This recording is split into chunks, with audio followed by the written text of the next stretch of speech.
Welcome to the Château de Petite Somme, known as Radhadesh, and thank you for your visit. The place you have come to has many interesting faces, and during this video we will introduce you to some of them. We will start with the history of the castle.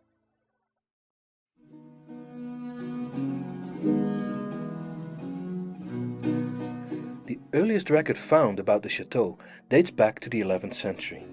Its owner, Gozolon de Montaigu, plundered the property of the Abbey of Saint-Hubert in 1065, and when he died, his widow, feeling guilty about her husband's crime, offered the castle, the church, and all her subjects to the abbey, which belonged to the Bishop of Liège.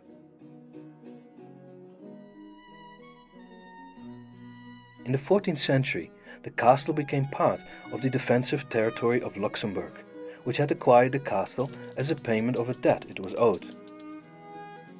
Then, for 3 centuries, until 1774, the castle was the residence of the aristocratic Hamel family, after which it was connected with several noble families from the Benelux and beyond.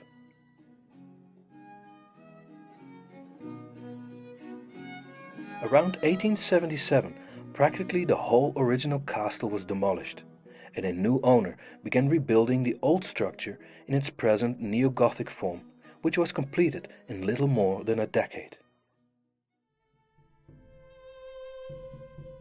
During the First World War, the castle became a hospital for the wounded and a shelter for hopeless villagers whose nearby houses had been destroyed.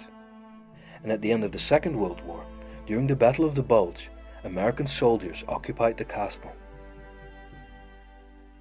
After World War II, the castle and its 400 acres of forest again took on a philanthropic purpose and was established as a holiday and retreat center for students and teachers. In 1979, members of the emerging Hare Krishna movement bought it and began carefully renovating its structure and detailed beauty.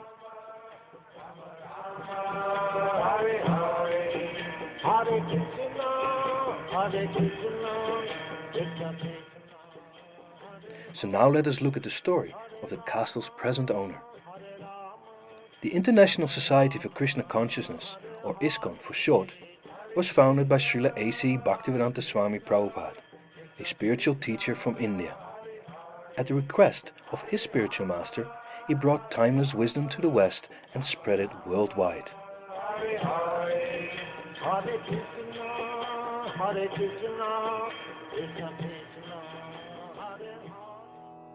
ISKCON is rooted in the largest branch of Hinduism, called Vaishnavism. It promotes faith in the one supreme God, who, although having many names, in Vaishnavism is called Krishna or Vishnu. In the early 16th century, the great saint Chaitanya Mahaprabhu lived in India. Through his illustrious example, he taught people to love Krishna by simply singing his holy names and by studying the sacred books Bhagavad Gita and Srimad Bhagavatam. These practices became so widely accepted that a big social and religious movement was born in India. In the following centuries, teachers in Chaitanya's line have systematized his sacred message by writing philosophical books, devotional poetry, and detailed ritual guides. In the 19th and 20th centuries, these teachings were further propagated in India through public lectures and by establishing temples. Then, in the 1960s, this detailed knowledge of love of God finally left the Indian subcontinent when Srila Prabhupada went to America to spread it worldwide.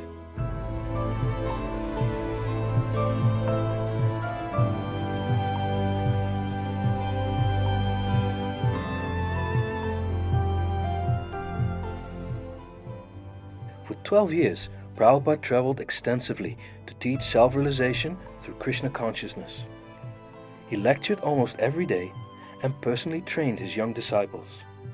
He also published dozens of books that put essential truths of spiritual knowledge into contemporary, everyday language.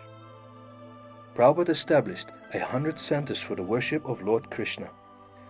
For the first time in history, people worldwide were discovering Lord Krishna. They were taking up the spiritual practices, chanting his holy names, Hare Krishna, and learning to love him. In its first 50 years, ISKCON has established over 650 centers worldwide. Its members have distributed over 500 million books and magazines in 80 languages and have handed out a few billion free vegetarian meals. As part of ISKCON and as one of the biggest centers in Europe, the Radhadesh community you're visiting significantly contributed to this success.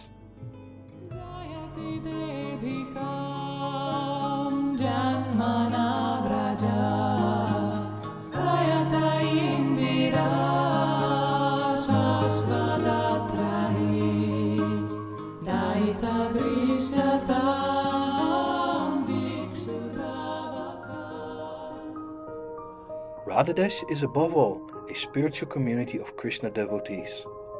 Its members lead spiritual lives according to the instructions for daily practices given by the movement's founder, Srila Prabhupada. They attend a series of services in the temple. The first service begins rather early, at 4:30 in the morning, with collective singing by the gathered members. Then, for 2 hours, they practice personal mantra meditation and use beads like a rosary to chant the holy names of the Lord.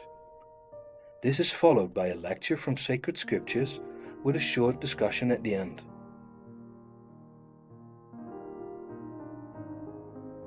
During the day and in the evening, there are other temple services that devotees can attend.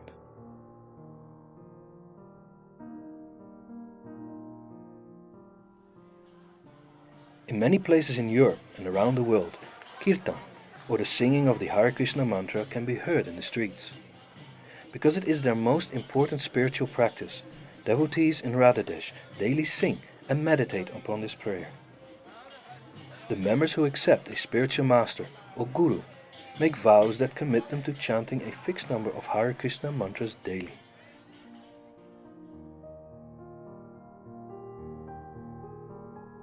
Community life in Radhadesh is based on basic religious principles such as austerity, cleanliness, non-violence, and truthfulness.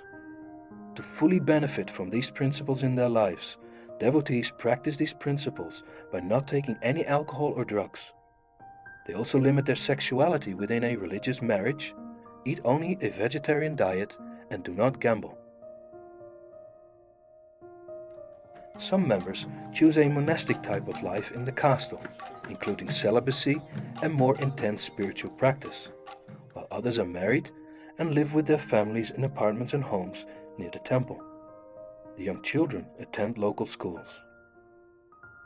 Throughout the day, devotees are engaged in many practical services which give them opportunities to actually apply and live the spiritual knowledge that souls are servants of Krishna.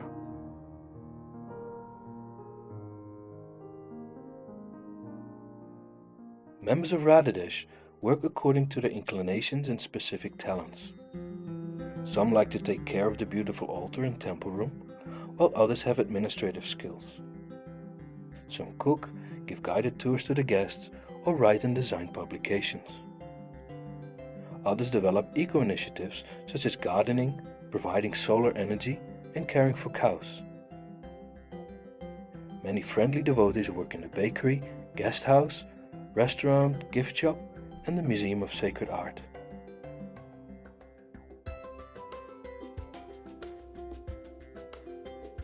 Because of the attractive location and organized community, many short-term visitors and volunteers frequently come here just out of curiosity and stay for a while to take part in community life. There are also devotees from other countries who want to experience life in Radhadesh and stay for some time. Just like the world's major religions such as Christianity, Islam and Judaism, Radhadesh also has congregation members who live outside and have jobs elsewhere. Only 5 to 10% of ISKCON members live in communities or temples, while the vast majority live in cities throughout the world. They practice spiritual life at home and visit the temples for inspiration when they can. Although part of an ancient spiritual tradition, The Hare Krishna movement is open to all, regardless of race, religion and gender. The Radhadesh Community is a non-profit organization managed by its administrative council. Its main sources of income are membership, donations and tourism. The community has also made significant progress towards self-sufficiency by getting water from its own sources, electricity from solar panels, and heating from a biomass heater. Over the years, Radhadesh has developed into a noted tourist attraction in the Ardennes. The community yearly welcomes numerous visitors, both individuals and groups, who are invited to roam around and enjoy the pleasant lawns and rose gardens. They can also admire various artistic expressions in the art museum. In addition to wandering through the historic castle and its exquisite temple room, they can find Indian handicrafts in the boutique or relish the vegetarian cuisine in the restaurant.